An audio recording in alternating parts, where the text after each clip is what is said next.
বিসমিল্লাহির রহমানির রহিম। পরম করুণাময় ও অসীম দয়ালু আল্লাহর নামে শুরু।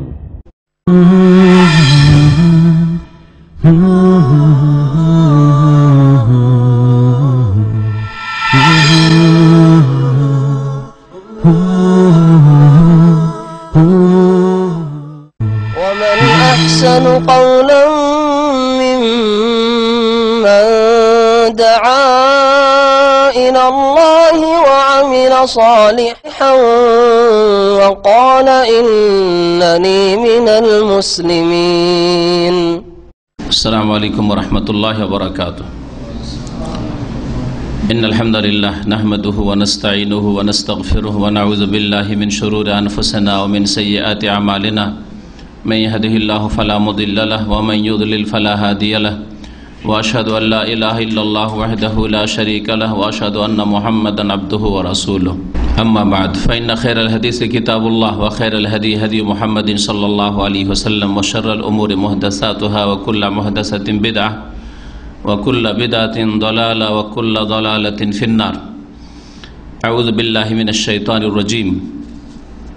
ووصينا الإنسان بوالديه إحسانا حملته أمه وهنا على وهن وفصاله في عامين. আল্লাহ রাব্বুল আলামিনের যাবতীয় প্রশংসা যে আল্লাহ পাক রব্বুল আলামিন আমাদের সৃষ্টি করেছেন এবং আমাদের হিদায়াত দান করেছেন। সে আল্লাহ পাকের যাবতীয় প্রশংসা যে আল্লাহ পাক রব্বুল আলামিন আমাদের সার্বিক কল্যাণের জন্য আল কোরআনুল কারীম নাজিল করেছেন, যার প্রত্যেকটি হচ্ছে মূল্যবান উপদেশ। কোরআনে কারীমে হয় নির্দেশ রয়েছে অথবা নিষেধাজ্ঞা রয়েছে, অথবা যারা আল্লাহ পাক রব্বুল আলামিনের আদেশ নিষেধ মানে তাদের কথা আলোচনা করা হয়েছে, মুমিনদের কথা, অথবা এর বিপরীত যারা আল্লাহর আদেশ নিষেধকে অমান্য করে কাফেরদের কথা উল্লেখ করা হয়েছে, এবং মুমিন কাফেরের যে পরিণাম রয়েছে দুনিয়া আখিরাতে সেসব বিষয়গুলি উল্লেখ করা হয়েছে দুনিয়া এবং আখিরাতে। এজন্য বিভিন্ন ঘটনাবলী উল্লেখ করা হয়েছে। সৎকর্মশীল আম্বিয়া রসুলগণ তাদের অনুসারী তাদের ঘটনাবলী বর্ণনা করা হয়েছে, এবং তার সাথে সাথে সেসব আম্বিয়া রসুলগণের অবাধ্য জাতি, কাফের নাফরমান জাতি যারা দুনিয়া আখিরাতে ধ্বংস হয়েছে তাদের কথা বলা হয়েছে। কোরআনে কারীম হচ্ছে আল্লাহ পাকের উপদেশ, মওইজা, ওয়াজ, উপদেশ, ওসিয়ত। সালাত এবং সালাম নাজিল হোক নবী মুহাম্মদ রাসূলুল্লাহ সাল্লাল্লাহু আলাইহি ওয়াসাল্লামের উপর, যার হাদিসগুলিও প্রত্যেক মানুষের জন্য উপদেশ, ওসিয়ত, ওয়াজ, নসিহত। কোরআনে কারীমে বেশ কিছু আয়াত রয়েছে, যে আয়াতগুলিতে মহান আল্লাহ রাব্বুল আলামিন বেশ কিছু আদেশ নিষেধ তার উল্লেখ করেছেন, এবং সেগুলির শুরুতে অথবা শেষে, ওই আয়াতগুলির শুরুতে অথবা শেষে ওসিয়ত শব্দটি উল্লেখ করেছেন। যেমন প্রিয় নবী মুহাম্মদ রাসূলুল্লাহ সাল্লাল্লাহু আলাইহি ওয়াসাল্লামের বেশ কিছু হাদিসে এরকম রয়েছে, ওসিয়ত শব্দ দিয়ে নবী করিম সাল্লাল্লাহু আলাইহি ওয়াসাল্লাম উপদেশ দিয়েছেন। এই আয়াতগুলি নিয়ে আলোচনা করব, অর্থাৎ কোরআনী উপদেশ, কোরআনী ওসিয়ত। আল্লাহ রাব্বুল আলামিন যে কোরআনে কারীম মূল্যবান ওসিয়তগুলি করেছেন, ওসিয়ত অত্যন্ত গুরুত্বপূর্ণ। মানুষ যখন মানুষকে ওসিয়ত করে তখন তা গুরুত্ব সহকারে শোনা হয়, গুরুত্ব সহকারে পালন করা হয়।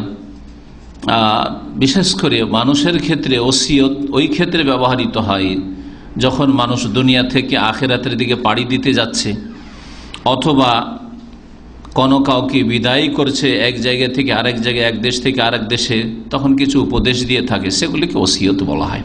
কোরআনে কারীমে আল্লাহ রাব্বুল আলামিন যে আয়াতগুলিতে ওসিয়ত শব্দ ব্যবহার করেছেন, এই ক্ষেত্রে 8টি বিষয় বিশেষ করে রয়েছে, যে বিষয়গুলির ক্ষেত্রে আল্লাহ রাব্বুল আলামিন সেই বিষয়গুলি উল্লেখ করার আগে অথবা পরে ওসিয়তের কথা উল্লেখ করেছেন, যে এগুলি হচ্ছে মহান আল্লাহর ওসিয়ত, উপদেশ, নির্দেশ। তার মধ্যে প্রথম যে বিষয়টি দিয়ে শুরু করব সেটা হচ্ছে মাতা পিতার সাথে সদ্ব্যবহারের ওসিয়ত। আল্লাহ রাব্বুল আলামিন এই বিষয়টি কয়েক ভাষা দিয়ে উল্লেখ করেছেন। কাদা দিয়ে ওয়াকাদা রব্বুকা আল্লা তা'বুদু ইল্লা ইয়্যাহু বিল ওয়ালিদাইনি ইহসানা। কাজা আল্লাহ পাক রব্বুল আলামিনের চূড়ান্ত ফয়সালা, চূড়ান্ত সিদ্ধান্ত, আল্লাহ পাকের চূড়ান্ত নির্দেশ। এই কাদা মানে ফয়সালা করা। আবার সদ্ব্যবহার করার কথা আল্লাহ রাব্বুল বলেছেন, ইহসান শব্দ ব্যবহার করেছেন। আর অধিকাংশ আয়াতগুলিতে যেখানে মাতা পিতার কথা উল্লেখ করা হয়েছে ওসিয়ত শব্দটি ব্যবহার করা হয়েছে। যতক্ষণ পর্যন্ত মা বাবা বৈধ কাজের, জায়েজ কাজের নির্দেশ দিয়েছে, জায়েজ কথা বলেছে, ততক্ষণ পর্যন্ত তাদের আনুগত্য করতে হবে। তাহলে জায়েজ কাজে যদি আনুগত্য করা ফরজ হয়, তাহলে যখন কোনো সুন্নাত মুস্তাহাব কাজ হবে, কোনো ওয়াজিব ফরজ কাজ হবে, তো সেটা তো অবশ্যই করণীয়, কারণ সেটা শরীয়তে হয় ফরজ ওয়াজিব, না হয় সুন্নাত মুস্তাহাব। আল্লাহ রাব্বুল আলামিন এই মর্মে ইরশাদ করছেন সূরা আনকাবুতের আয়াত নম্বর 8, ওয়াসাইনাল ইনসানা বিওয়ালিদাইহি হুসনা। সূরা আনকাবুতে হুসনা শব্দটি আল্লাহ বলেছেন, আমি মানব জাতিকে ওসিয়ত করেছি। ওয়াসা ইউসি তাওসিয়া মানে ওসিয়ত করা, উপদেশ দেওয়া, নির্দেশ দেওয়া, আদেশ করা, এসবগুলি অর্থ হয়ে থাকে। ওয়াসাইনাল ইনসানা, আমি মানব জাতিকে ওসিয়ত করেছি বিওয়ালিদাইহি হুসনা, যেন তারা মাতা পিতার সাথে সদাচরণ করে, হুসনান ভালো ব্যবহার করে। কতক্ষণ পর্যন্ত ভালো ব্যবহার? মানে ভালো ব্যবহার একটা অর্থ হচ্ছে তাদের আদেশ নিষেধ মেনে চলা, তাদের আনুগত্য করা। কতক্ষণ পর্যন্ত? যতক্ষণ পর্যন্ত কমপক্ষে জায়েজ কথা বলছে। তবে জায়েজের নিচে যদি নেমে যায়, না জায়েজ, অবৈধ, হারাম, অন্যায় কথা কাজ করতে যদি ছেলে মেয়েকে বলে, তাহলে কখনো আনুগত্য করবে না। এই মর্মে নবী করিম সাল্লাল্লাহু আলাইহি ওয়াসাল্লামের অনেকগুলি হাদিস রয়েছে। আর কোরআনে কারীমের দুটি আয়াতে এই ক্ষেত্রে সতর্ক করা হয়েছে, যদিও আয়াতগুলিতে বিশেষ করে শিরকের কথা উল্লেখ করা হয়েছে, কিন্তু কথা হচ্ছে ব্যাপক। শিরকের কথাই বলুক বাপ মা, অথবা অন্য কোনো পাপের কথা, গুনহার কথাই বলুক, গুনহার ক্ষেত্রে, আল্লাহর অসন্তুষ্টির ক্ষেত্রে কোনো মানুষের আনুগত্য করা যাবে না, না শাসকের, না আলেমের, না বাপ মায়ের। প্রিয় মুহাম্মদ রাসূলুল্লাহ সাল্লাল্লাহু আলাইহি সাল্লামের একটি হাদিস, লা তাআতা লি মাখলুকিন ফি মাসিয়াতিল খালিক, কোন সৃষ্টির আনুগত্য নেই। লা তাআতা লি মাখলুক, কোন সৃষ্টির আনুগত্য করা নেই, চলবে না আনুগত্য করা, মানা চলবে না। ফি মাসিয়াতিল খালিক, স্রষ্টার নাফরমানি করে, আল্লাহর বিরুদ্ধাচরণ করে। এই হাদিসটি মুসনাদ আহমদে রয়েছে, মুস্তাদরাক হাকিমে রয়েছে। আলবানী রহমতুল্লাহ আলী হাদিসটিকে সহিহ বলেছেন। আর সহিহ বুখারীতে অন্য শব্দ দিয়ে হাদিস রয়েছে, সহিহ মুসলিমে রয়েছে, ইন্নামাত তাআতু ফিল মারুফ, আনুগত্য হবে শুধু ভালো কাজে। লা তাআতা ফি মাসিয়াহ, নাফরমানির, গুনহার ক্ষেত্রে, আল্লাহর নাফরমানি, গুনহার ক্ষেত্রে মানে আল্লাহর নাফরমানিকে, আল্লাহর বিরুদ্ধাচরণ করে কোনো আনুগত্য নেই, কারো আনুগত্য নেই। ইন্নামাত তাআতু ফিল মারুফ। তো আল্লাহ রাব্বুল আলামিন বলছেন যে আল্লাহর ওসিয়ত হচ্ছে যে বাপ মায়ের সাথে সদ্ব্যবহার করবে। ওয়াইন জাহাদাকা, তারপর আল্লাহ বলছেন যে তারা উভয়ই, বাপ মা দুজনে অথবা তাদের একজন, যদি এই প্রচেষ্টা চালায় যে লেতুশরিকা বি, যে আমার সাথে শিরক করো, তারা বলছে আল্লাহর সাথে শিরক করো। শিরকি কথা কাজ বলার জন্য নির্দেশ দিয়ে, শিরকি কাজের জন্য সাহায্য সহযোগিতা চাইছে, আপনার টাকা চাইছে, যাবে মাজারে নিয়ে। মা লাইসা লাকা বিহি ইলম, যার কোনো আল্লাহ প্রদত্ত জ্ঞান তোমার কাছে নেই, অর্থাৎ কোরআন সুন্নাহ ওহীতে এইরকম কোন জ্ঞান নেই যে শিরকের বৈধতা আছে। শিরকের বৈধতা কোন নবী রাসূলগণ নিয়ে আসেননি, যে শিরক করা ধর্ম, এইরকম ধর্ম কোন নবী রাসূল নিয়ে আসেননি, সবসময় বাতিল সেটা। তৌহিদ হচ্ছে হক সব সময়, যখন থেকে আল্লাহ মানুষকে সৃষ্টি করেছেন, আর শিরক হচ্ছে সবচেয়ে বড় বাতিল। যদি শিরক করার জন্য বাধ্য করে, বলে ফালা তোতে হমা, শক্ত ভাষা আল্লাহ বলছেন, তাদের মোটে আনুগত্য করবে না। ফালা তোতে হমা, তাদের আনুগত্য করবে না। কেন? এলাইয়া মারজিউকুম, আমার কাছে তোমাদের ফিরে আসতে হবে, আর আমি তোমাদের হিসাব নেব।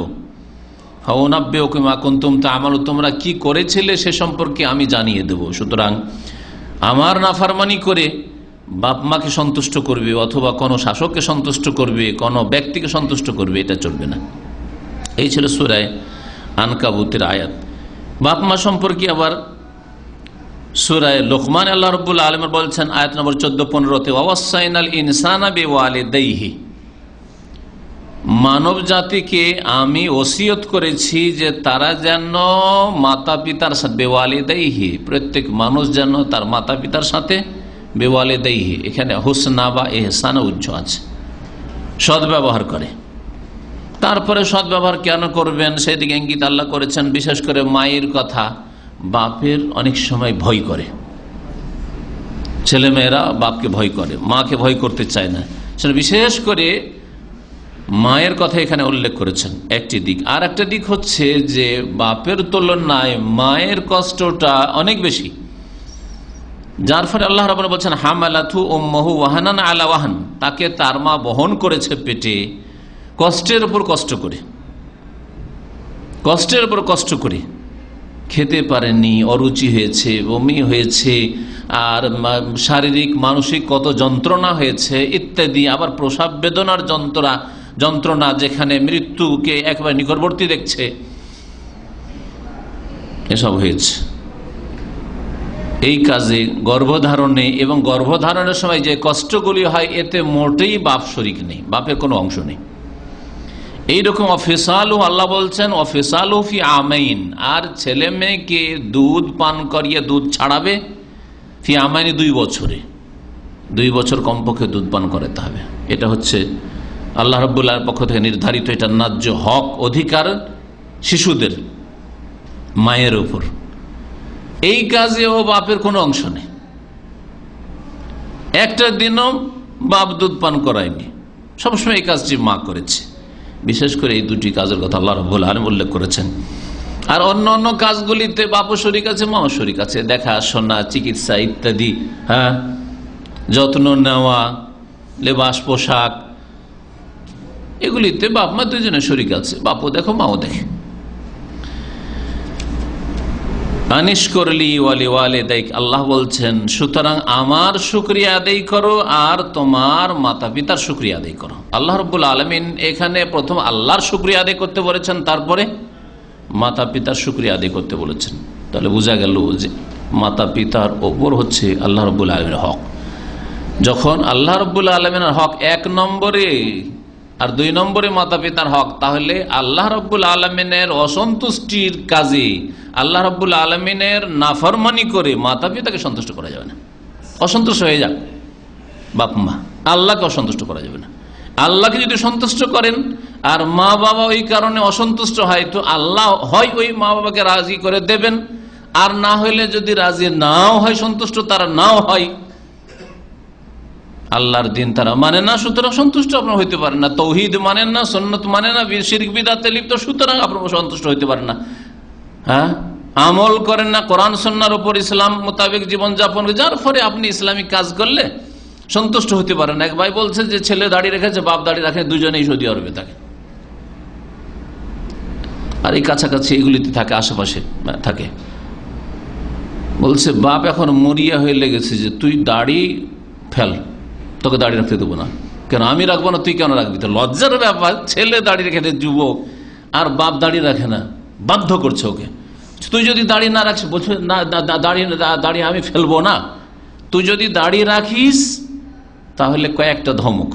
মাসলা আমার কাছে জিজ্ঞেস করেছি গত সপ্তাহে, শোনেন, হয় তোকে বঞ্চিত করব, ত্যায্য পুত্র করবো, কিচ্ছু দেবো না, আর না হইলে তোর মাকে তালাক দেবো, 2 নম্বর। 3 নম্বর, না হইলে আমি আত্মহত্যা করব। কি ধমক ইবলিস শয়তানের, দেখছেন? এগুলো বাপ না, এগুলো হচ্ছে মুসলিমদের বাপ না, এগুলো হচ্ছে ইবলিস শয়তান। ইবলিস শয়তানের ভক্ত এগুলো। জি, সত্য কথা বলছি। এখন ছেলে মাসলা জিজ্ঞেস করেছে, আমি বললাম যে কোন তিনটার যে কোনটারই করুক সে, যদি আপনাকে তাজ্জপুত্র করে, ধন সম্পদে বঞ্চিত করে, আল্লাহ ওর চাইতে ভালো আপনাকে দিতে পারেন। ইন্নাল্লাহুল গনিউল হামিদ, আল্লাহ অভাব মুক্ত। আনতুমুল ফুকারা, তোমরা অভাবী দরিদ্র।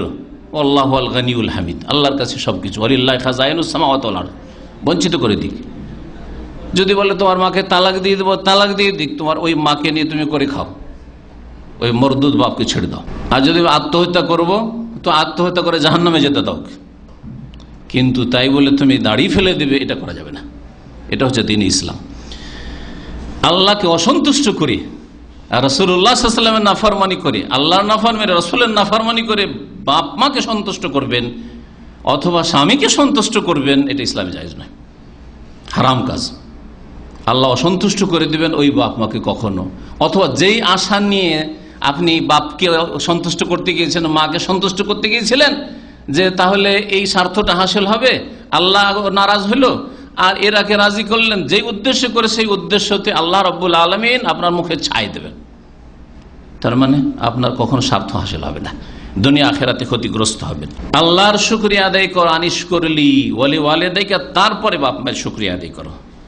তারপরে আল্লাহ রাব্বুল 15 নম্বর আয়াত সূরা আল-বাকারা, ওয়া ইন জাহাদাকা আলা আন তুশরিকা বিমা লাইসা লাকা বিহি ইলমুন ফালা তুতিহুমা ওয়া সাহিবহুমা ফিদ দুনিয়া মারুফা। এখানে ওই সূরা আনকাবুতের বিষয়টি, যে শিরক করতে যদি বাধ্য করে বাপ মা, ফালা তুতিহুমা, আনুগত্য করবেন না। আনুগত্য করব না তার মানে তাদের সাথে মারামারি করব, ঝগড়া করব, গাল দেব, তাদের মানহানি করব না, কর্কশ ভাষা ব্যবহার করব না, সেটা চলবে না। আল্লাহ পাক রব্বুল এই বিষয়টি আবার সূরা লুকমানে বলছেন, ওয়া সাহিবহুমা ফিদ দুনিয়া মারুফা, ও বাপ মায়ের সাথে থাকো, মানে তাদের সাথে চলাফেরা করো, দেখাশোনা করো, ফিদ দুনিয়া, দুনিয়াতে ইহ জগতে, মারুফা, ভালো আচরণের সাথে, অর্থাৎ তুমি ভালো ব্যবহার করতে থাকো। একই অন্যে থাকতে হবে এটা বুঝায় না কথা। যদি দেখা যায় একই অন্যের থেকে বেশি আরো কলহ বিবাদ হচ্ছে, একসাথে আমাদের যে জয়েন্ট ফ্যামিলিতে একসাথে সবগুলি ভাই থাকে, বাপ মার সাথে থাকে, আর মিল হচ্ছে না, চলছে না, প্রতিদিন খাওয়া দাওয়া নিয়ে ঝগড়া, আর চলাফেরা নিয়ে ঝগড়া, এই নিয়ে মুরগি ছাগল নিয়ে ঝগড়া, কত কি ঝগড়া। ওর চাইতে ভালো আলাদা আলাদা থাকা, যাতে করে সম্পর্ক ভালো থাকে, কিন্তু ভালো ব্যবহার করতে হবে। যদিও কাফের মুশরিক হোক না কেন। মুহাম্মদ রাসূলুল্লাহ সাল্লাল্লাহু আলাইহি ওয়াসাল্লাম আবু বকরের মেয়ে আসমা কে রাদিয়াল্লাহু আনহা, তার মা হেদায়েত হয়নি, তখন আবু বকর রাদিয়াল্লাহু তাআলা তালাক দিয়ে দিয়েছিলেন। তারপর বিয়ে করেছিলেন আয়েশা রাদিয়াল্লাহু তাআলা না, পয়দা হয়েছে।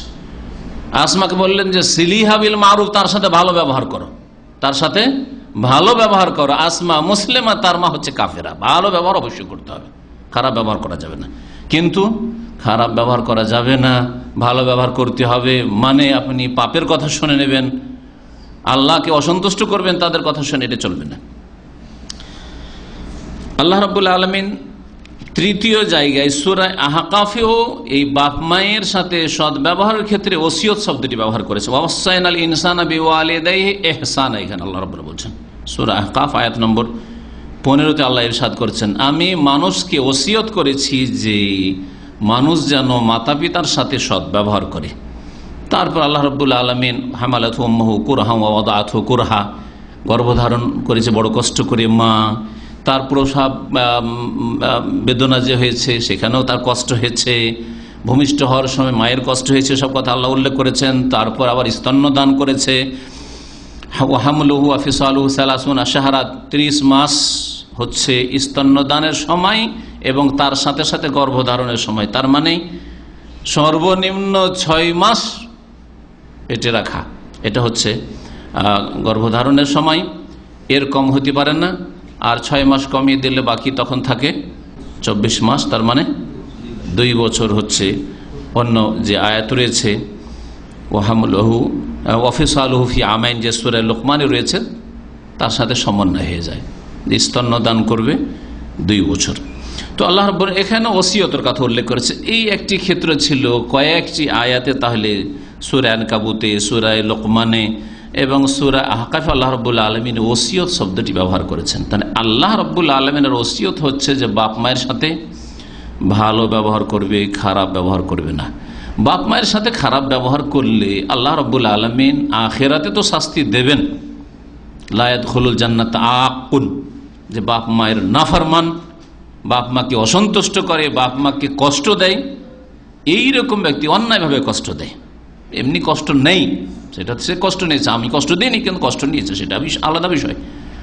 আপনি কষ্ট দেওয়ার কাজই করেননি, আপনি দিন পালন করলে তাতে কষ্ট হয়, আপনি আপনার স্ত্রীর পর্দা করলে কষ্ট হয়, আপনার স্ত্রীকে যদি বাপ মায়ের জামাইয়ের সাথে আর যদি আপনার দুলাভাই বা ভগ্নিপতির সাথে দেখা না করতে দেন, আর যদি খেতে দিতে না যেতে দেন, তাহলে অসন্তুষ্ট হয়। তো এরকম অসন্তুষ্ট যেখানে যাবে সেখানে চলে যাক।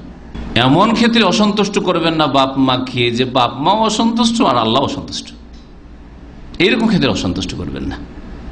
হ্যাঁ, বাপ মা যদি অসন্তুষ্ট হয় কিন্তু আল্লাহ সন্তুষ্ট আছে, আলহামদুলিল্লাহ, আমার রব সন্তুষ্ট আছে, আমার রবকে রাজি করাই হচ্ছে আমার মুখ্য উদ্দেশ্য। আমার রবকে রাজি রেখে বাপ মাকে রাজি করতে হবে, এটা হচ্ছে আল্লাহ রাব্বুল আলামিনের নির্দেশ। তারপরে দ্বিতীয় ক্ষেত্র যেখানে আল্লাহ রাব্বুল আলামিন ওসিয়তের কথা উল্লেখ করেছেন, সেটা হচ্ছে তাকওয়া, আল্লাহ ভীরুতা, পাপ মুক্ত জীবন যাপন করা, গুনাহ থেকে সার্বিক জীবনে বেঁচে থাকা। এই উপদেশ আল্লাহ রাব্বুল আলামিন দিয়েছেন ওসিয়ত শব্দ ব্যবহার করে। তাকওয়া শব্দটি কোরআনে কারিমে বহুবার এসেছে, কারণ আল্লাহর ভয় যার অন্তরে থাকবে, গুনাহ থেকে বেঁচে থাকার যার সংকল্প থাকবে, সদিচ্ছা আছে যে আমি গুনাহ থেকে, আল্লাহর অসন্তুষ্টির কাজ থেকে, আল্লাহর নাফরমানি থেকে, রাসূলের নাফরমানি থেকে বেঁচে থাকব, সেই ব্যক্তির জন্য কোনো পাহারার প্রয়োজন হয় না। সেই ব্যক্তির জন্য কোন রকমের কেউ দেখছে না দেখছে সব বিষয় তার মগজে আসে না। লোকের সামনে যখন লোকেরা দেখছে তখন যেমন তার ঈমান আমলের অবস্থা থাকবে, নির্জনে থাকলেও ওই রকম ঈমান আমলের তার অবস্থা থাকবে, আপ ডাউন হয় না। যে এখন নির্জনে আছি সুতরাং যে কোনো পাপ করলে অসুবিধা তো নাই, কেউ তো দেখছে না, ব্লু ফিল্ম দেখছে, লুকিয়ে লুকিয়ে গোপনে প্রেম আলাপ করছে, স্ত্রীকে জানতে দেয় না, বাপ মাকে জানতে দেয় না, ইত্যাদি। আল্লাহর ভয় নেই, আসলে আল্লাহর ভয় নেই, গুনাহ থেকে বাঁচার সংকল্প নেই আসলে। কিন্তু যে ব্যক্তির মধ্যে তাকওয়া রয়েছে, গুনাহ থেকে বাঁচার সংকল্প রয়েছে, পাপ মুক্ত থাকব, আল্লাহর আযাব থেকে বাঁচার জন্য সচেষ্ট যেই ব্যক্তি, সেই ব্যক্তির জন্য লোকজনের সামনে আর নির্জনে দুটোই অবস্থা সমান, দুটোই অবস্থা সমান। মুসলিম দেশে মুসলিম মেজরিটি যেখানে মুসলিম পরিবারে বাস করলে আর অমুসলিম কাফের দেশে গেলেও একই রকম অবস্থা থাকবে। এমন নাই যে দেশে আছি তখন কেমন লাগে, বিবেকে বাধা দেয়, সমাজের লোক কি বলবে জানতে পারলে, আর চলে গেলাম ইউরোপ আমেরিকা চলে গেছি, অস্ট্রেলিয়া চলে গেছি, তো ওখানে আবার কে দেখে। গ্রামের ছেলে গ্রামে তো লজ্জা পায়, সামান্য রকম অন্যায় করতে লজ্জা পায়, তাস নিয়ে বসতে পারবে না, জুয়া খেলা তো দূরের কথা, মুখে বিড়ি সিগারেট দিতে পারবে না। কিন্তু যখন ঢাকায় গেছে কেউ চেনে না, তো সবকিছুই করছে, সবকিছুই করছে, এখানে তো আমাকে কেউ চেনে না, তো এর মধ্যে তো তাকওয়া নেই। এইরকম লোকের জন্য তো আল্লাহ রাব্বুল আলামিন জান্নাত তৈরি করেন, উইদ্দাত লিল মুত্তাকিন, যারা আল্লাহ ভীরু, যারা সব সময় গুনাহ থেকে বেঁচে থাকার জন্য সচেষ্ট, তাদের জন্য জান্নাত প্রস্তুত করা আছে। সুম্মা নুনাজ্জিল লাযিনা ইত্তাকাও ওয়া নাযারু যালিমিনা ফিহা জাসিয়া। আল্লাহ রাব্বুল আলামিন বলছেন যে পুল পার হবে, যে পুল জাহান্নামের ওপর, যে পুল, যেটাকে পুল সেরাত আমাদের দেশের লোকেরা বলে, সেরাত মানে পুল আর পুল মানে পুল, তো পুলটা ফার্সি বা উর্দু বাংলা, হ্যাঁ এটা ওই রকমই, যেমন সবে কাদারের রাত, সব মানে রাত আর রাত, ডবল ডবল, লাইলাতুল কদরের রাত, জানে না বলে ডবল ডবল করে বলে, তো ওই রকমই পুল সেরাত ভাষাটা আমাদের দেশের ওই ভুল ভাষা। হয় পুল বলেন জাহান্নামের ওপর পুল আখিরাতের বিচার দিবসের, আর না হইলে সেরাত বলেন, শুধু সেরাত বলেন। আল্লাহ রাব্বুল আলামিনের কথা একটি আয়াতে কোরআনে উল্লেখ করেছেন, বলছেন যে ওয়াইম মিনকুম ইল্লা ওয়ারিদ, এমন কেউ নেই যে পুলের ওপর চড়তে হবে না, সবাইকে পুল পার করতে হবে জাহান্নামের পিঠের ওপর। কানা আলা রাব্বিকা হাতমান মাকদিয়া, আল্লাহ পাকের এটি চূড়ান্ত ফয়সালা রবের। সুম্মা নুনাজ্জিল লাযিনা তাকাও, তারপরে কাকে নাজাত দেব, আছাড় খেয়ে পড়তে থাকবে জাহান্নামে, জাহান্নামে যাবে সব। কিন্তু একমাত্র নাজাত আল্লাহ দেবেন বলছেন আল্লাযীনা তাকাও, যারা আল্লাহ ভীরু, গুনাহ থেকে বাঁচার জন্য যাদের সংকল্প ছিল, আন্তরিক চাহিদা ছিল যে গুনাহ থেকে বেঁচে থাকবো, গুনাহতে লিপ্ত হব না। কিন্তু যেমন চলতে চলতে আমরা রাস্তায় হাঁটি, কখনো কি আমাদের ইচ্ছা থাকে যে আছাড় খেয়ে পড়ে যাব? কখন ইচ্ছা থাকে কি?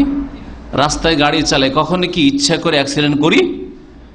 বাথরুমে ঢোকেন আর বাথরুমে ঢুকে একটা আছাড় খাবো, এরকম ইচ্ছা থাকে?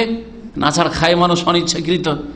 তো ওই রকমই মুমিন কখনো ইচ্ছা করে গুনাহ করবে এরকম হয় না, অনিচ্ছাকৃত পদস্খলন হয়ে গেছে, আছাড় খেয়ে গেছে।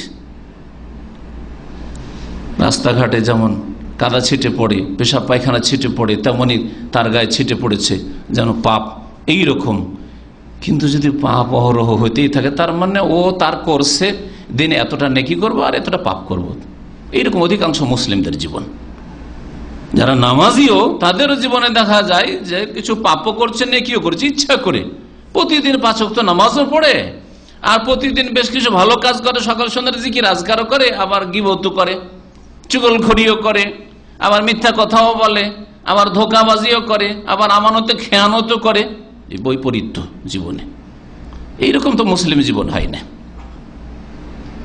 তাকওয়ার জীবন হচ্ছে যে সব সময় সচেষ্ট বেঁচে থাকার, যেমন কখনো ইচ্ছা করে কাঁটায় পা দেব এটা ইচ্ছা থাকে না, কিন্তু চলতে চলতে হঠাৎ করে কাঁটায় পা পড়ে গেছে, আহত হয়ে গেলেন, জখম হয়ে গেলেন। তো আল্লাহ রাব্বুল আলামিন তাকওয়ার ওসিয়ত করেছেন। মহান আল্লাহ ইরশাদ করেছেন সূরা নিসার আয়াত নম্বর 131-এ, ওয়ালিল্লাহি মা ফিস সামাওয়াতি ওয়া মা ফিল আরদ, আসমান এবং জমিনে যা কিছু রয়েছে মহান আল্লাহর। ওয়ালাকাদ ওয়াসাইনাল লাযীনা উতুল কিতাবা মিন ক্বাবলিকুম ওয়া ইয়্যাকুম আনিত্তাকুল্লাহ, আর নিঃসন্দেহে আমি আল্লাহ ওসিয়ত করেছি। ওয়ালাকাদ ওয়াসাইনা, কারাকে ওসিয়ত করেছি? শুধু তোমাদেরকে না, হে উম্মতে মুসলিমা, হে শেষ নবীর উম্মত। ওয়ালাকাদ ওয়াসাইনাল লাযীনা উতুল কিতাব, যাদেরকে এর পূর্বে কিতাব দেওয়া হয়েছিল, আহলে কিতাব, মুসা আলাইহিস সালামের জাতি, ঈসা আলাইহিস সালামের জাতি, যারা নিজেদের নামকরণ নিজেরা মন গড়া করেছে ইহুদি, নিজের নাম নিজেরা নিয়েছে নাসারা, খ্রিস্টান, এগুলির নাম তাদের তৈরি করা। আল্লাহ কখনো বলেননি যে আমি ওদেরকে নাসরানি নাম রেখেছি বা নাসারা নাম রেখেছি, ওদের নাম আমি ইহুদ রেখেছি। কালু ইন্না নাসারা, তারা বলেছে আমরা নাসারা। কালু, তারা বলেছে যে আমরা ইহুদ, কিন্তু আল্লাহ রব্বুল এইসব নাম রাখেননি। আল্লাহ রব্বুল আলামিন যেই নামটা দিয়েছে সেটা হচ্ছে, এরা হচ্ছে উম্মতে মুসা, উম্মতে ঈসা, বা আতবা ও মুসা, মুসা আলাইহিস সালামের অনুসারী আর ঈসা আলাইহিস সালামের অনুসারী। তো আল্লাহ রাব্বুল বলছেন তাদেরকেও আমি ওসিয়ত করেছিলাম যাদেরকে কিতাব দেওয়া হয়েছিল এর পূর্বে, মিন ক্বাবলিকুম, তোমাদের পূর্বে, ওয়া ইয়্যাকুম, আর তোমাদেরকেও মহান আল্লাহ ওসিয়ত করছেন, ওয়া ইয়্যাকুম, হে মুসলিমরা তোমাদের প্রত্যেককে আল্লাহ রাব্বুল আলামিন ওসিয়ত করছেন।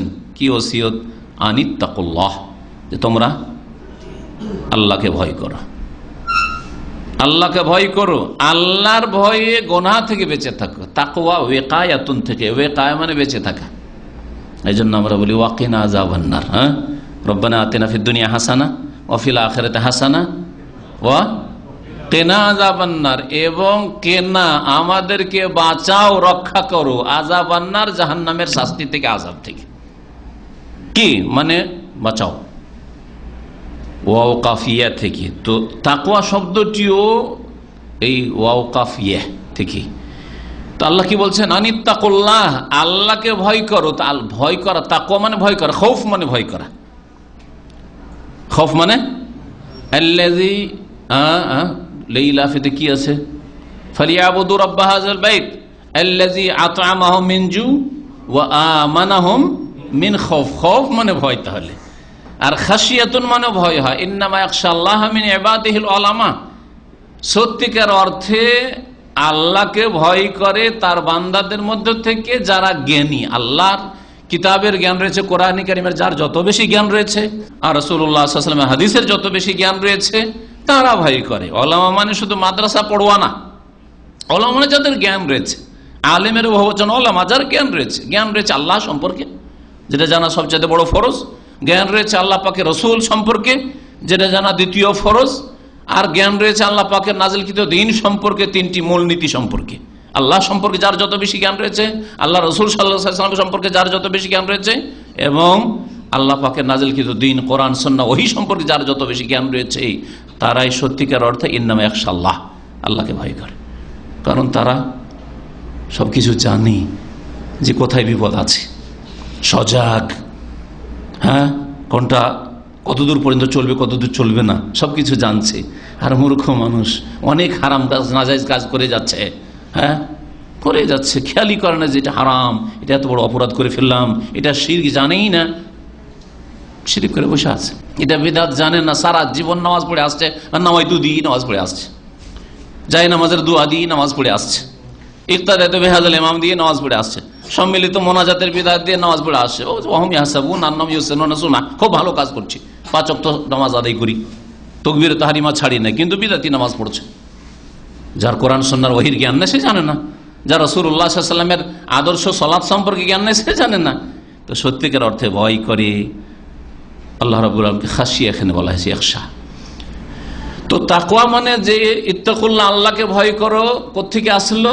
আল্লাহর ভয়ে, যে আল্লাহ ধরে নেবেন, আল্লাহর কাছে জবাব দিতে হবে, আল্লাহর কাছে পাকড়াও হবে, আল্লাহর ওপর গোপন রাখা যায় না, আল্লাহ সবকিছু জেনে ফেলছেন, জেনে ফেললেন, এইসব কথা মগজে বসিয়ে গুনাহ থেকে বেঁচে থাকা, এটার নাম হচ্ছে তাকওয়া।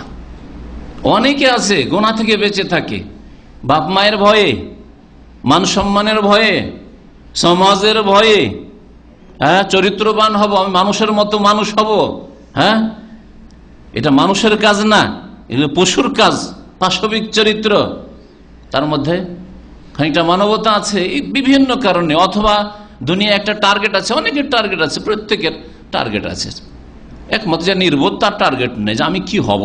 তাহলে যেই ব্যক্তি জীবনে সাইন করতে চায় একটা কিছু হব, আমি আদর্শবান একজন মানুষ হব, তাহলে সবসময় সে নিজের জন্য কলঙ্ক পছন্দ করেন না। তো এই উদ্দেশ্যে হয়তো গুনাহ থেকে বেঁচে, সমাজে কোনো রকমের তার ব্যাড রিপোর্ট নাই, কি জন্য? যে আমি এখানে একটা হিরো হতে চাই, বড় একটা নেতা হতে চাই, অথবা বড় মানে প্রশংসনীয় ব্যক্তি, আমার প্রশংসা হোক, আমার গুণগান হোক, আমাকে লোকেরা ভালো বলুক, এই উদ্দেশ্যে। তাহলে তো আর তাকওয়া হইল না, গুনাহ করেন না কিন্তু তাকওয়া হইল না।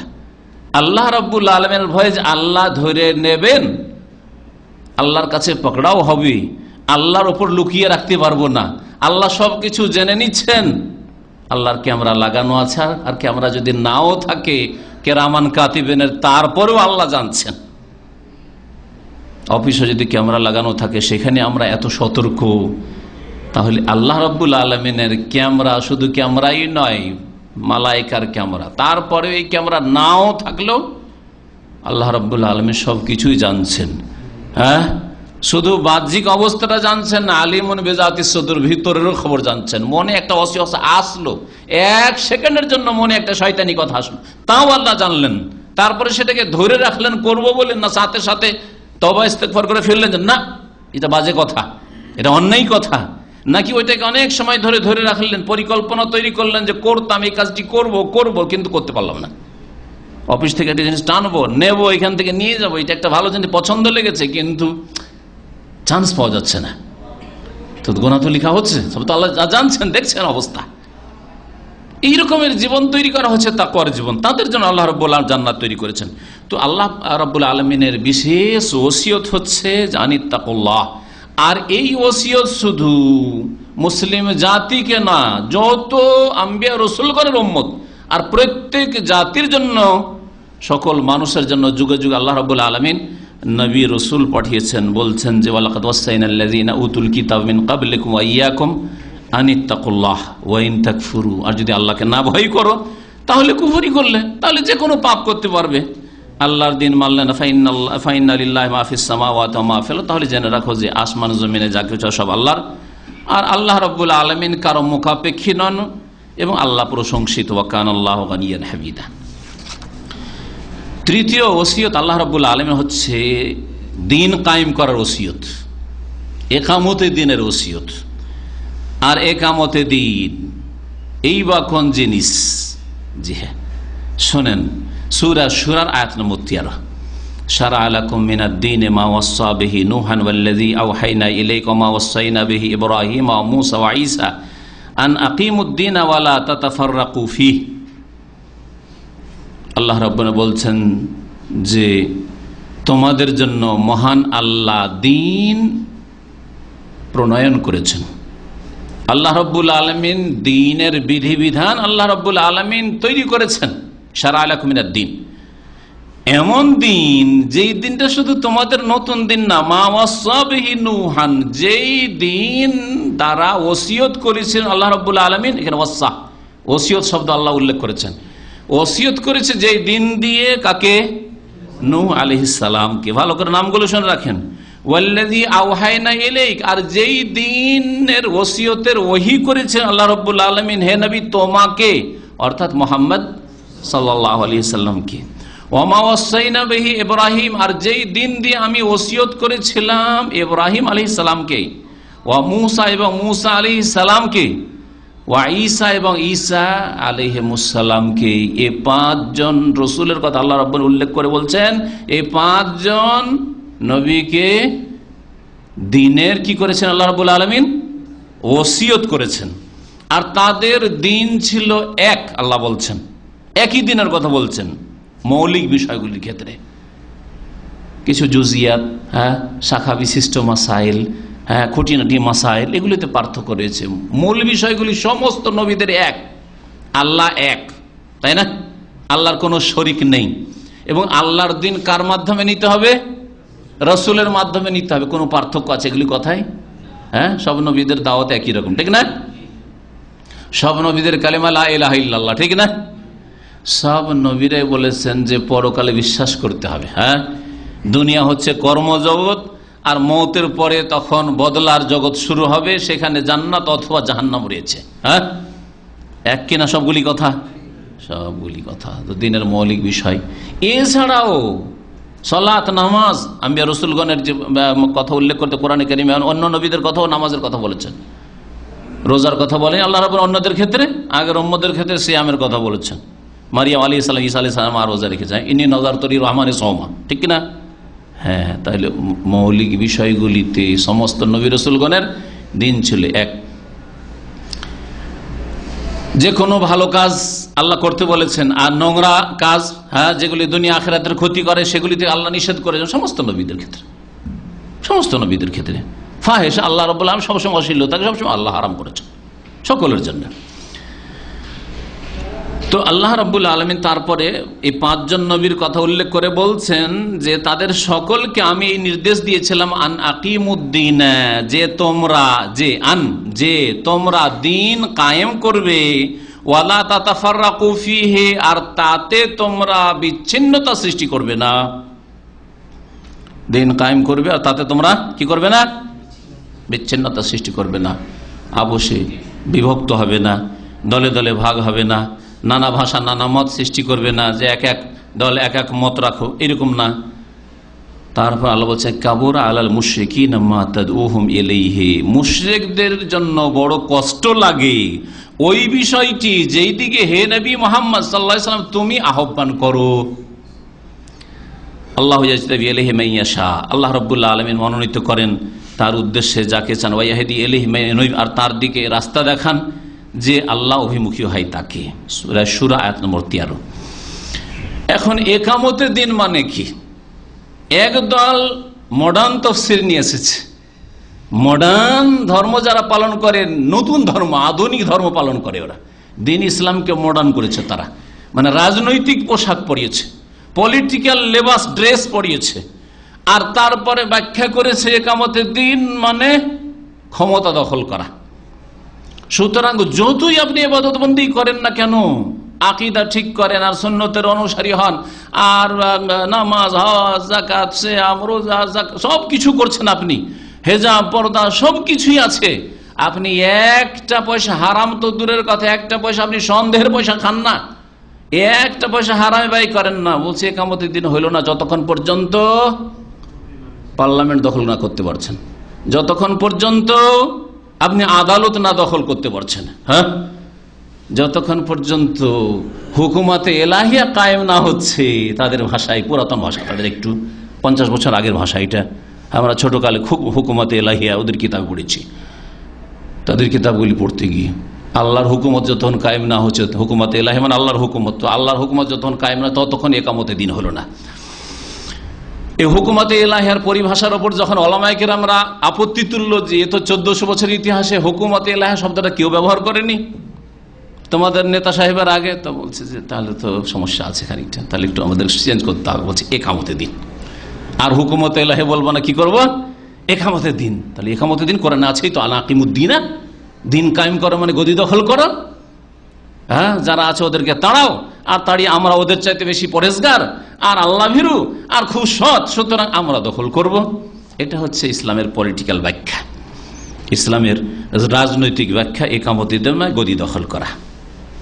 1400 বছরের ইতিহাসে আর তার আগে যত নবী রসুলগণ এসেছেন তাদেরকে একামতে দিন করতে বলা হয়েছে না হয়নি? ভালো করে দেখেন, 5 জন নবীর কথা আল্লাহ বলছেন আন আকিমুদ্দিনা, যে ওদেরকে নির্দেশ দিলাম তোমরা দিন কায়েম করো, তোমরা আপোষে বিভক্ত হইও না। তার নূহ আলাইহিস সালামকেও দিন কায়েম করতে বলেছেন, ইব্রাহিম আলাইহিস সালামকেও দিন কায়েম করতে বলেছেন, ঠিক কিনা? হ্যাঁ, মুসা আলাইহিস সালামকে দিন কায়েম করতে বলেছেন, ঈসা আলাইহিস সালামকে দিন কায়েম করতে, মুহাম্মদ রাসূলুল্লাহ সাল্লাল্লাহু আলাইহি ওয়াসাল্লামকে দিন কায়েম করতে বলেছেন। তৌহিদ প্রতিষ্ঠা করলেন আপনার জীবনে, আপনার ছেলে মেয়েদের জীবনে, আপনার পরিবার, আপনার বাড়িতে শিরকের কোনো গন্ধ নেই। বড় শিরক নেই, ছোট শিরক নেই, না কবর মাজারের বদআকিদা শিরকি আকীদা আছে, আর না তাবিজ তুমারের শিরকি আকীদা রয়েছে, না টোটকা ফটকার শিরকি আকীদা রয়েছে। তারপর বাড়িতে একামতের দিন হইল না আপনার। 5 ওয়াক্ত নামাজ কায়েম করেন, মাশাআল্লাহ তাবারাকাল্লাহ। ফজরের নামাজে ছেলেদেরকে সাথে নিয়ে যান, সবাইকে নিয়ে ফজরের নামাজ পড়েন, ছেলেদেরকে মসজিদে নিয়ে যান, আপনার মেয়েদেরকে উঠিয়ে নামাজ পড়েন। তারপর আপনার বাড়িতে একামতের দিনে নামাজ কায়েম করে একামতের দিন হইল না? হ্যাঁ, যাকাত প্রতি বছর নিয়মিত দিচ্ছেন, তাও একামতের দিন হলো না? প্রতি রমজানে সিয়াম পালন রোজা রাখছেন, তাও একামতের দিন হলো না? আরে যেই বছরই আপনার হজ ফরজ হয়েছে, প্রথম চোটেই এই বছরই হজ ফরজ, এই হজ আদায় করলেন আপনি, তারপরে একামতের দিন হলো না?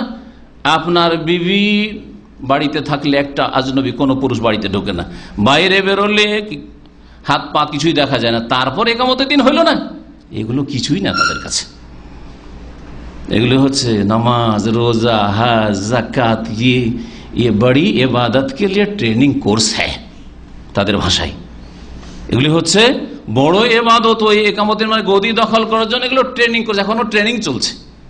মুসলিম জাতি 1400 বছর ধরে ট্রেনিং করলো, আর এই 5 জন আম্বিয়া রসুলগণ ট্রেনিংই করতে থাকলেন। শুধু একটু শোনাই তাহলে, একামতের দিন মানে রাষ্ট্রীয় ক্ষমতা দখল করা না? একামতের দিন মানে তৌহিদ প্রতিষ্ঠা করার সাথে সাথে, ওটা 1 নম্বরে, শিরক মুক্ত হওয়ার সাথে সাথে জীবনের প্রতিটি ক্ষেত্রে ইসলামের বাস্তবায়নের জন্য সচেষ্ট হওয়া। যাকে যতটা আল্লাহ দায়িত্ব দিয়েছেন আর ক্ষমতা দিয়েছেন সেই অনুযায়ী দিনের বিধিবিধান প্রতিষ্ঠা করবে। আমাকে আমার জীবনের উপর, আমার মাথা থেকে পা পর্যন্ত আমার রাজত্ব আমার উপর আছে, আমার উপর দিন ইসলাম আমি প্রতিষ্ঠা করছি, এটা আমার একামতের দিন।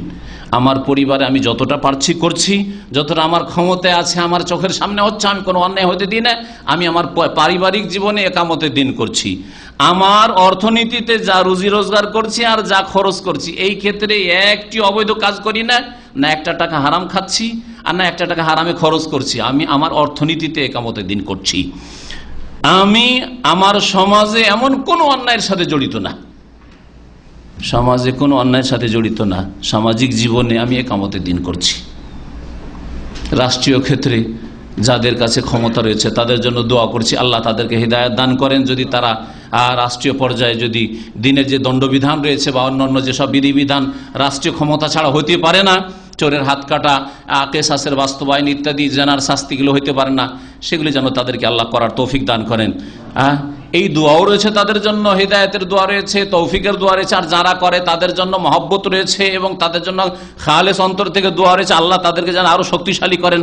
তারপরে একামতের দিন করতে পারলাম না, ওদেরকে ভালোবাসি, আর যারা মানব রচিত বিধান দিয়ে জীবনযাপন করে তাদেরকে ভালোবাসি না, তার মধ্যে একামতের দিন নাকি হলো না? একামতের দিন মানে গদি দখল করা। তাহলে শোনেন, এখন দুটি কথা শোনাবো এই ক্ষেত্রে। একটি কথা হচ্ছে 5 জন নবীর কথা আল্লাহ উল্লেখ করেছেন এই আয়াতে, ঠিক কিনা? নূহ আলাইহিস সালাম রাজা ছিলেন না খলিফা ছিলেন? কিছু ছিলেন, খেলাফত কায়েম করেছিলেন কি? হ্যাঁ, খলিফা হয়েছিলেন? কোন জায়গায় আছে কোরআনে ওনার 950 বছর কথা বলা হলো, ওনার জাহাজ তৈরি করার কথা, আর বিশাল সেই বন্যার কথা, আর জাতি ধ্বংসের কথা। আর তিনি যদি খলিফা হবেন তাহলে দাউদ আলাইহিস সালাম সম্পর্কে আল্লাহ বলবেন, নূহ আলাইহিস সালাম সম্পর্কে আল্লাহ চুপ থেকে যাবেন? ইয়া দাউদ ইন্না জাআলনাকা খলিফাতান ফিল আরদি, হে দাউদ তোমাকে জমিনে খলিফা বানিয়েছি, সুলাইমানকে আমি রাজত্ব দান করেছি, এসব কথা আল্লাহ বলেছেন। তালুতকে আমি দিয়েছি, রাজত্ব দিয়েছি, এসব কথা বলবেন? হ্যাঁ, আর নূহ আলাইহিস সালাম কথা বলবেন না? তাহলে নূহ আলাইহিস সালাম ক্ষমতা হাতে নেন নাই। 2 নম্বর ইব্রাহিম আলাইহিস সালাম। ইব্রাহিম আলাইহিস সালাম ক্ষমতা হাতে নিয়েছেন কি?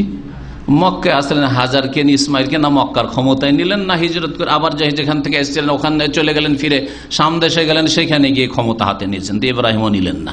মূসা আলাইহিস সালাম কোন খলিফা ছিলেন? রাজত্ব হাতে নিয়েছিলেন। আর মূসা আলাইহিস সালামের সামনে তো ফাঁকা ফিল্ড। আমরা ছোট গাড়ি শুনতাম যে এক দল খেলতে এসে আরেক দল খেলতে আসেনি, তো ফাঁকা ফিল্ডে গোল দিয়ে জিতে চলে গেল। তো মূসা আলাইহিস সালামের সামনে তো ফাঁকা ফিল্ড ছিল, তো ফাঁকা ফিল্ডে এই রাজত্বের গোল কেন দিলেন না তিনি? এদিকে ফেরাউন ধ্বংস, ফেরাউনের হাজার হাজার সেনাবাহিনী ধ্বংস, মিশরের রাজত্ব খালি পড়ে আছে, একবারে শূন্য আছে, ফাঁকা ফিল্ড। আর তিনি সমুদ্র লোহিত সাগর পার করে চলে আসলেন, ফিরে গেলেন না কেন? আল্লাহ আর ফিরে গেলেন না। তিনি যদি ভুল করেন নাউজুবিল্লাহ, তাহলে আল্লাহ তো বলবেন যে তুই এ মাঠে কি করছিস, তিহের ময়দানে যা, ফিরে যা। এর ফেরাউন নাই, ও ধ্বংস হয়ে গেছে, ওর সেনাবাহিনী ধ্বংস হয়ে গেছে, যা ওখানে একামতের দিন কর। এই শিক্ষা কেন দিলেন না আল্লাহ রাব্বুল আলামিন? পেয়েও নিলেন না তিনি। 4 নম্বরে ঈসা আলাইহিস সালাম। ঈসা আলাইহিস সালাম খলিফা হয়েছেন, রাষ্ট্রীয় ক্ষমতা নিয়েছেন, না মজলুম হয়ে আকাশে উঠে গেছেন?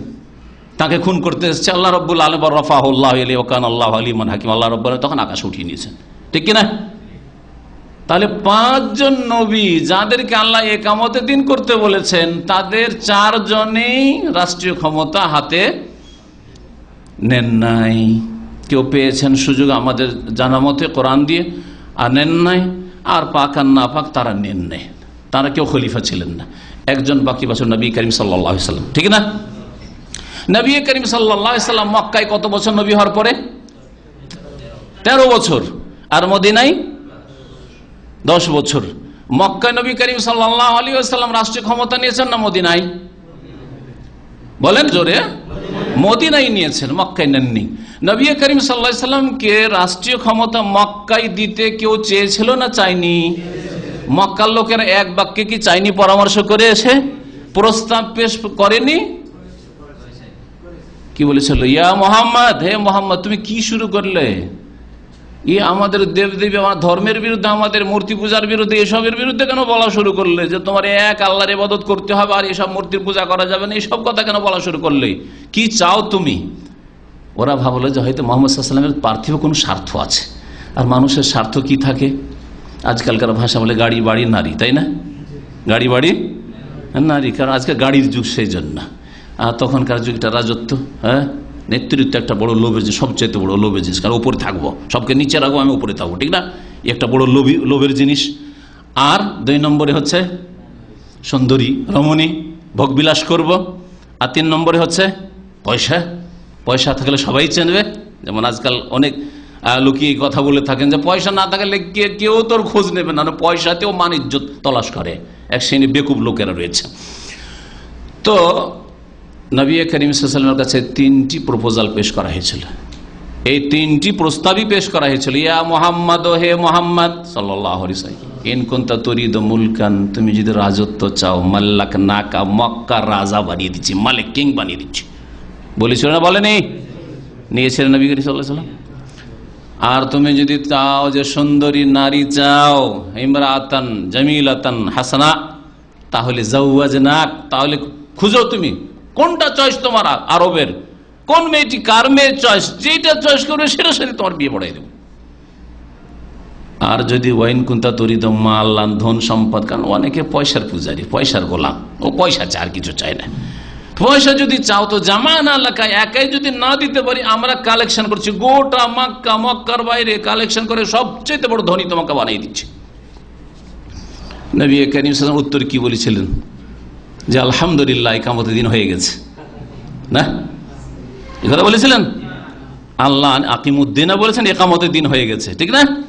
বললেন ওয়াল্লাহি আল্লাহর কসম করে বলছি লাউ ওয়াজাউশ শামসা ফি ইয়ামিনি ওয়াল কামারা ফি ইয়াসারি, তারা যদি আমার ডান হাতে সূর্য রেখে দেয় আর বাম হাতে নিয়ে এসে চন্দ্র দিয়ে দেয়, মা তারাক্তু হাযাল আমরা, তারপরেও আমি এই দিনের দাওয়াত দেওয়া ছাড়বো না, তৌহিদের দাওয়াত দেওয়া, লা ইলাহা ইল্লাল্লাহর কথা ছাড়বো না।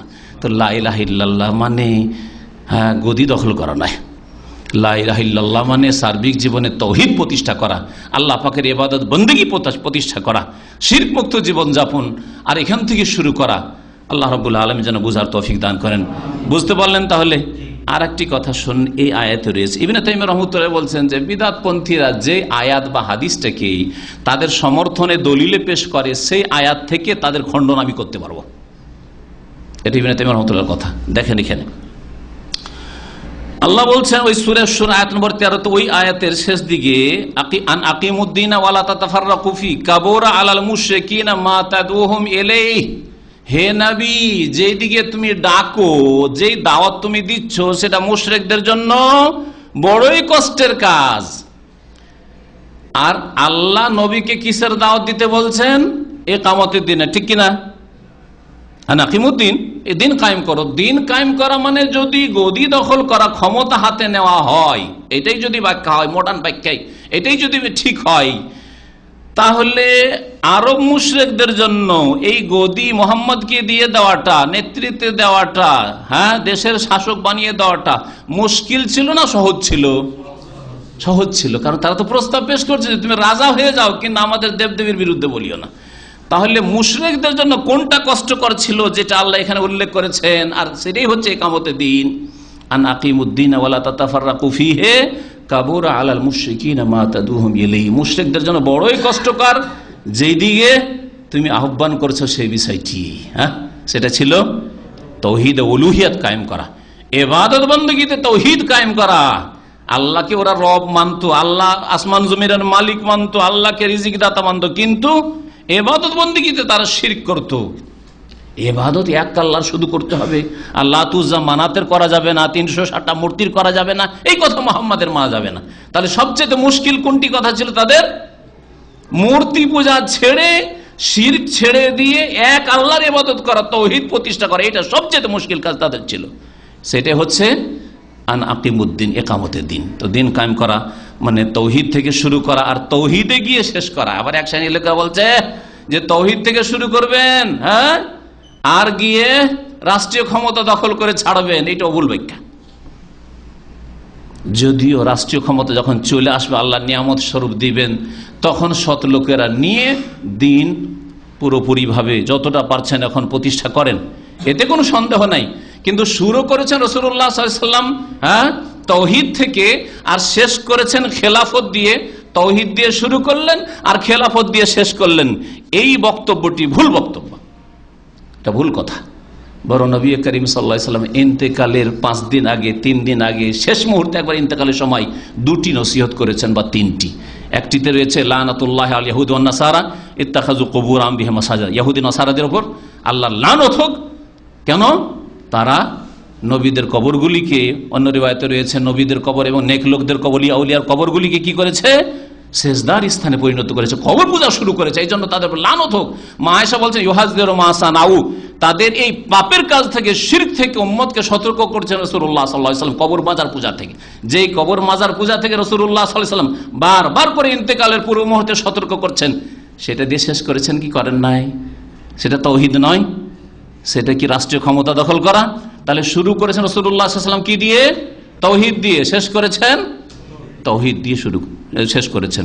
তাওহীদুল উলুহিয়া, তাওহীদুল ইবাদা দিয়ে শুরু করেছেন, ইয়া আইয়ুহান নাস কুলু লা ইলাহা ইল্লাল্লাহ তুফলিহু, আর শেষ করেছেন এই কথা দিয়ে, যে কথাটি বললাম, যে ইহুদি নাসারা কবর মাজার পূজা শুরু করেছে, আল্লাহ লানত ওদের হোক, আর তোমরা এরকম কাজ করিও না। ওয়াইন্নী আনহাকুম আন হাযা, তোমাদেরকে নিষেধ করেছি এরকম কাজ তোমরা করিও না। আর নবী সাল্লাল্লাহু আলাইহি ওয়াসাল্লামের দ্বিতীয় উপদেশ ছিল শেষখানে, আসসালাত আসসালাত, নামাজ ছাড়বে না, নামাজ ছাড়বে না। তৃতীয় উপদেশ ছিল আমা মালাকাত আইমানুকুম, তোমাদের দাস দাসী অধীনস্থ যারা রয়েছে, চাকর নকর, তাদের সাথে খারাপ ব্যবহার করিও না। আল্লাহর হক নষ্ট করিও না শিরিক করে, আল্লাহর হক নষ্ট করিও না নামাজ ছেড়ে, আর মানুষের হক নষ্ট করিও না অধীনস্থ গোলামদের ওপর জুলম অত্যাচার করে। এই ছিল আল্লাহ রাব্বুল আলামিন 3 নম্বর ওসিয়ত। 4 নম্বর ওসিয়ত আল্লাহ রাব্বুল আলামিন সূরা আনআমের আয়াত নম্বর 151 উল্লেখ করেছেন। আর এখানে শুধু একটি ওসিয়ত নাই, এখানে বরং 5টি ওসিয়ত রয়েছে। সংক্ষেপে বলছি, সময় শেষ হতে যাচ্ছে।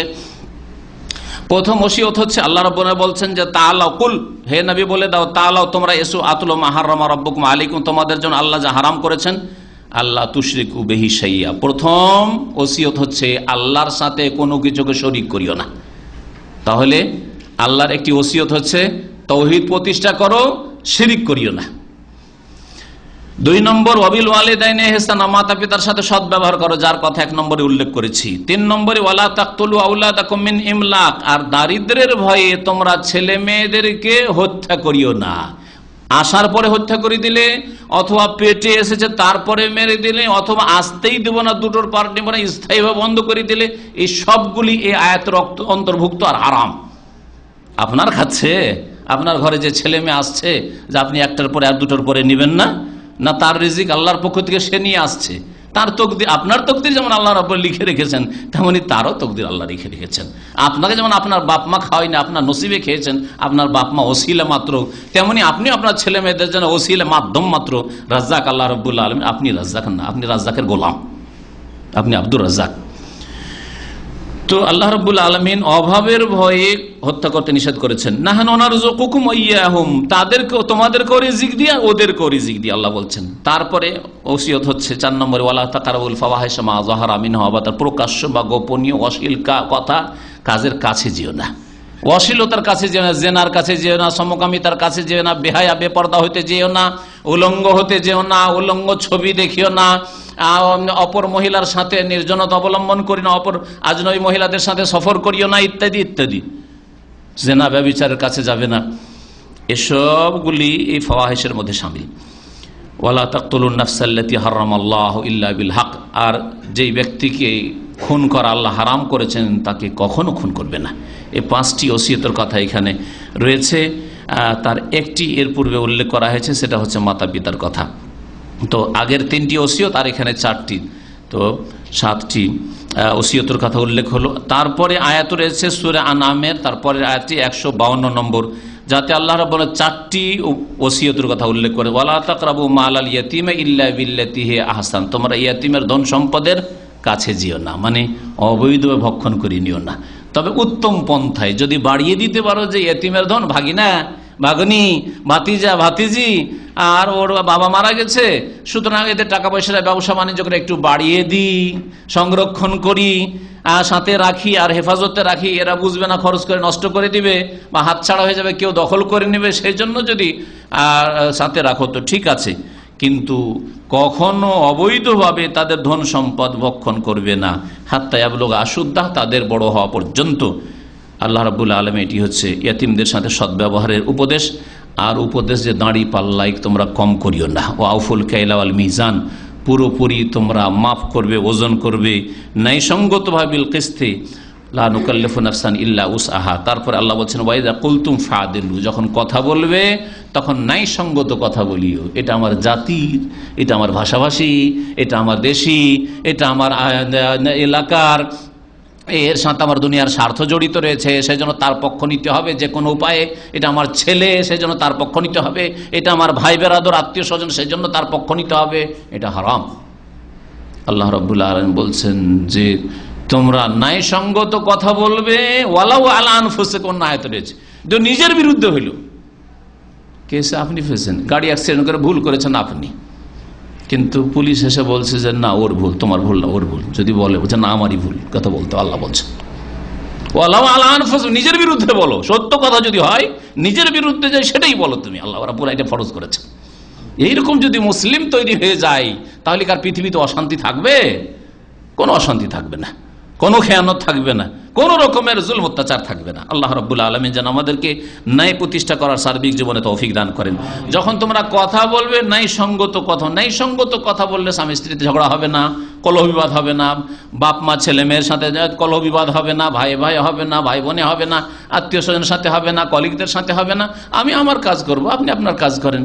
আমার কাজে আপনি এখানে আসবেন ডিস্টার্ব করার জন্য, বা আপনার কাজ আমি যাব, এটা আপনার উপর তো আমাকে পাহারাদার করা হয়নি। সুতরাং এই বিষয়গুলি যখনই আমরা কোনো কথা বলি, ন্যায়সঙ্গত কথা বলি, যেটা হক কথা সেটা বলবো।